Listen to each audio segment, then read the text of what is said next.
Hello everybody, welcome to the 10.6 part 2 video, which we're going to be solving more equations or more practice with equations with exponentials and logs. And today we're going to be focusing on more complex exponential and log functions, and we're going to realize how the properties of exponents that you've already spent time on, and you learned those in section 10.4, how they're going to help us solve log equations. But before we get there, I want to remind you about domain, which means x values in a function. And the best way to think about domain is graphically. So if I graph the parent function of a log, if I graph y equals log of x or log base b of x, you might recall from the graphing couple videos that the two key points are 1, 0 and the base, 1. So for any log graph, let's say, okay, let me just make something up. Let's do it log base 3 of x. It means your two key points will be 1, 0 and 3, 1. So you'd come over here and graph 1, 0. You'd graph 3, 1. And then your asymptote was on the line x equals 0. So if you connected all those things, get close to the vertical asymptote, connect your 2 points, your graph would look something like that. Now the reason I took the time to do this was again to focus on domain. If you looked at the domain of this parent function, the domain is from 0 to infinity. And if you think about what domain really means, it represents what x values you can have in your function. And if you go a little step farther, 0 to infinity means you're only dealing with positive numbers. So that also means, to take it a step further, that for your domain, your x values cannot be negative. And this idea will help us in the equations to come. If we end up solving and getting x values that are negative, that means it is not in the domain of a parent function of a log, which means that it does not exist. So please keep in mind that you cannot have negative x values. So let's get to some examples. For the first one, we have an exponential equation. So the first thing to ask yourself is if you can change both of these bases to be the same. Can you get 2 and 5 to become the same base? Meaning, can I make 2 to the something power be 5, or could I make 5 to the something power be 2? Well, 2 squared is 4, 2 cubed is 8. So we skip right over 5. And 2 has no relationship to 5 in terms of any kind of root. So no, I can't make these bases the same. And so when you can't make the bases the same, that's when you can use the inverse idea that if you have exponentials, you can change them to logs. So my suggestion for this problem would either use log base 10 or ln. In this case, I'm going to use ln. I just really like ln. I don't know why, I just do. So if we take a look at this problem, what I'm going to do is apply the same function on both sides. I'm going to apply ln on both sides of this equation. When I apply ln, we can use the properties of logs and bring down the exponent of 3x minus 5. Now this exponent completely is multiplying ln of 2. So I'm going to put parentheses around it to represent that full multiplication. Still equals ln of 5. So here's my suggestion at this point to solve for x. You absolutely could distribute in ln of 2, but I actually think that makes your life harder. I would suggest, because you know that ln of 2 is multiplying all of 3x minus 5, I would divide both sides by ln of 2, because now you're starting to isolate x. So you'd have 3x minus 5 equals ln of 5 over ln of 2. And now your goal is to continue to isolate x. So I would suggest solving it like you normally would. Add 5 to both sides. You'd have 3x equaling ln of 5 over ln of 2 plus 5. And I know this is a little strange, but you still have x being by itself, so you would need to divide both sides by 3. And all of this is being divided by 3. So oddly enough, your answer in exact form could be ln of 5 over ln of 2 plus 5, all divided by 3. Now you can absolutely leave your answer like this on a future test. But I would suggest if you also would like to write your answer, because sometimes I may ask you to write it as a decimal as well, what I would do is follow the order of operations, and I would go in exactly the order like this in your calculator. I would do ln of 5 divided by ln of 2 first, and then press enter. Then I would add 5, whatever that result is. Press enter. Then I would divide whatever answer you get in the calculator by 3. So division first, plus 5 second, press enter, then divide by 3. If you do that, the answer you should get to the nearest thousandth should be 2.441. Feel free to double check that right now in your own calculator. So the second equation here is also exponential. And before I go exponential to logs, which definitely could work, I want to check to see if the bases can change. But before I do that, I want to isolate my exponential function. I want to isolate 2 to the 3x plus 1 power. So to do that, I'm going to first add 8 to both sides. So I'm going to get 4 times 2 to the 3x plus 1 equals 64. Then the exponential is not by itself yet, not until I divide both sides by 4. So you're trying to isolate your main function. So you have 2 to the 3x plus 1 power equals 16. Now, at this point, a common mistake that I've seen in the past is students trying to divide both sides by 2. But you're not multiplying by 2. 2 is the base, so we can't divide by 2. What we can do instead is think about these two bases. Can I make both of these bases the same? Meaning, can I make 2 to the power equal 16? Yes, I can. So unlike this first problem, I can actually not use logs. I can keep this 2 to the 3x plus 1 power. This side, I can change 16 to be 2 to the 4th. When the bases are the same, that means my exponents are equal. So this one is a lot faster if you notice this cool pattern. So 3x plus 1 is equal to 4, because we have the exponents being equal to each other. 3x is going to equal 3, so my value is x equals 1.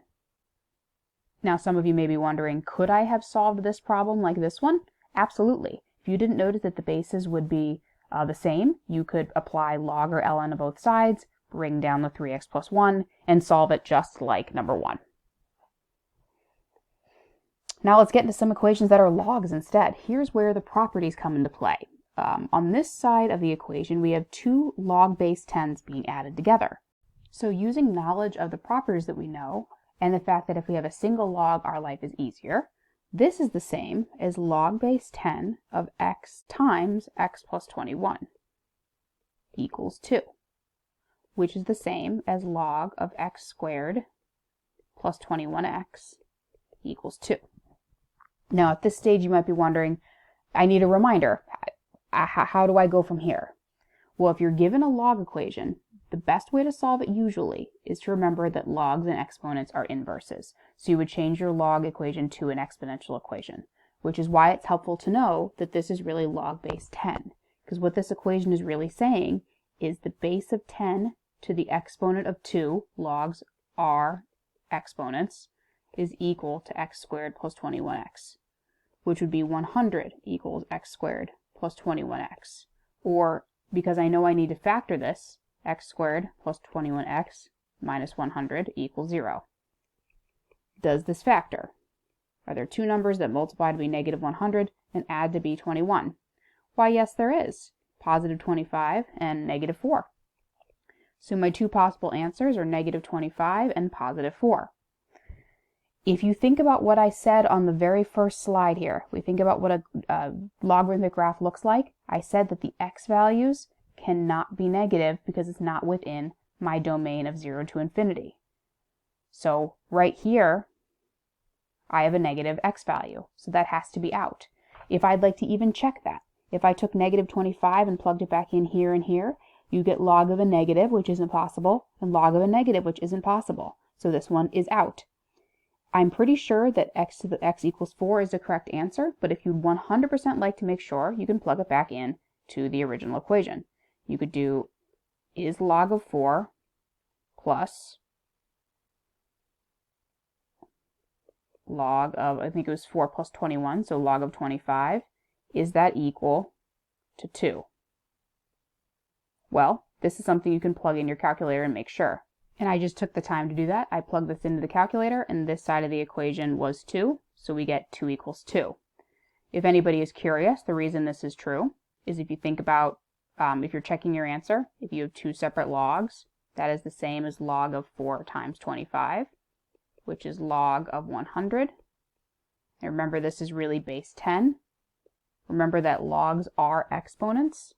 So this exponent, 10 to the what is 100? Why, that's 2. That's why it's true. So 4 is definitely an answer. In a similar logic, we look at the next problem. This time, it doesn't matter if it's ln or log. You apply the log rules the same way. We have 2 separate logs being subtracted this time, which means if we want to make this into a single log to make our lives easier, that's really the same as the 2 terms or the 2 arguments being divided. So ln of 7 over x equals 2. Now, in a very similar way to this problem as well, logs are exponents, or you could even say ln, because it's a type of log, is an exponent. So you can change this into an exponential equation. The hidden little base here is e, so whenever you see ln, you assume the base is e. So you can change this into an exponential equation like we did here. So e to the second power equals 7 over x. So if I continue to solve this, remember that if you have something equals a fraction, this is a 7, this is really e squared over 1. So if you have a fraction equals a fraction, what you're really going to do is cross multiplication. So you would have x times e squared equals 7 times 1, or 7. If you continue to solve for x, what you'd really just need to do is divide both sides by e squared. So your final answer for x in exact form is 7 divided by e squared. And so you're definitely welcome to leave your answer like that. However, if you'd like to plug it into your calculator, you would have to have an answer to the nearest thousandth. If you're plugging this into your calculator, though, please be careful. You would need to plug it in like this. 7 divided by parentheses e squared. The reason is, otherwise the calculator will do 7 divided by e first, and then it'll square it. But you want 7 divided by just the e squared. If you do that correctly, your decimal to the nearest thousandth would be 0.947. So please double check that on your own calculator. So this next example, we have 3 logs. You could move this log over here, and you could get all 3 logs to be a single log using the properties. That's one way you could do it. You also could just focus on this side and combine these 2 logs. All of them are log base 2. I'm going to do it that way because something nice happens. If I combine these logs, that would really be log base 2. If you have 2 separate logs being added, that's the same as these 2 arguments being multiplied. So you're really taking x plus 4 and multiplying x minus 2 within the single log here. And that would equal log base 2 of 7. If I simplify this a bit, we'd have log base 2. Remember, this is really FOIL in here. X squared minus 2x plus 4x minus 8 equals log base 2 of 7. Keep simplifying. Log base 2, this is x squared plus 2x minus 8 equals log base 2 of 7. The reason that I decided to keep the logs on separate sides is, you might remember, if you have log of the same base on both sides of your equation, your 2 arguments are equal. In a very similar way to number 2 here, that if you have your 2 bases being the same, your exponents are equal. Because we're dealing with an inverse idea, the arguments are equal with a log. So you would have x squared plus 2x minus 8 equals 7. So that's x squared plus 2x minus 15 equals 0 if you move this guy over. This factors to be x plus 5, x minus 3. So 2 possible answers are -5 and +3. Based on the fact that the domain cannot have negatives, -5 is out, because if I plug it back into my arguments here and here, it creates negative results. So my x values can't be negative. So just like last time, I believe the answer is just the positive one, x equals 3. But you can definitely double check that. If you want to take 3 and plug it back into the original, log base 2 of 7 plus log base 2 of 3 minus 2, 1. Does that equal log base 2 of 7? So let's think about it. This piece right here, log base 2 of 1, this is saying 2 to the what equals 1? Well, anything to the 0th equals 1. So this entire piece ends up being 0. So you're really doing log base 2 of 7 plus 0 equals log base 2 of 7. So that's true. So we're good to go. You also could have plugged this into your calculator and just checked it, but I thought I would always go back to the logic of why logs are exponents.